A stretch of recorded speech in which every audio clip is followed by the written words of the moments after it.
More ganaps of Econon at the Philippines National Museum para sa taping ng Lavender Fields.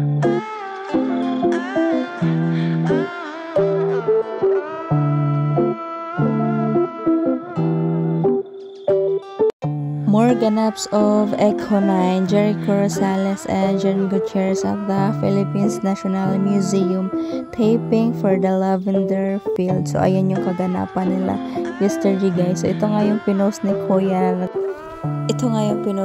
Why are they there though? Nakisabay pa talaga. Biglaang punta na nga lang yung pagbisita namin sa National Museum of Natural History. Ang dami-dami namang ibang museums at nakigaya pa ng white na damit tong sina Janine Gutierrez at Jericho Rosales. But kidding aside, guys, kasi yan, sabi ni ate girl na pagod nasa paglalakad, tapos biglang sumigla nung nakakita ng artista, baba siya agad, ako si ate girl. So ayan yung caption nang nag-upload ng pictures and videos na Eco during their museum ganap, guys. So ayan, kidding aside yung unang post ni Kuya. So ito naman sa kanyang pangalawang post, nakaka-starstruck tong dalawang to literal na artistahin, Janine Gutierrez and Mr. Jericho Rosales. So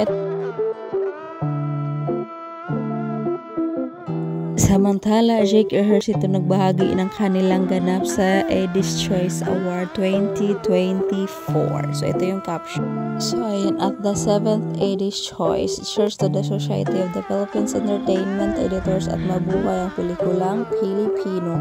Ayan, nakatag lahat din. Napakomment nga si Gabby and si Janine Gutierrez. So, ayan nga yung comment ni Gabby. Had fun hosting with you, Jake. Till our next. Ayan si Janine Gutierrez. Nag-comment. Laglag trauma bonding. Cheers. Actually, nakatrabaho na si Janine at si Jake, guys, sa Marry Me, Marry You. So, alam kong nakita nyo naman na yun. So, ayun siya.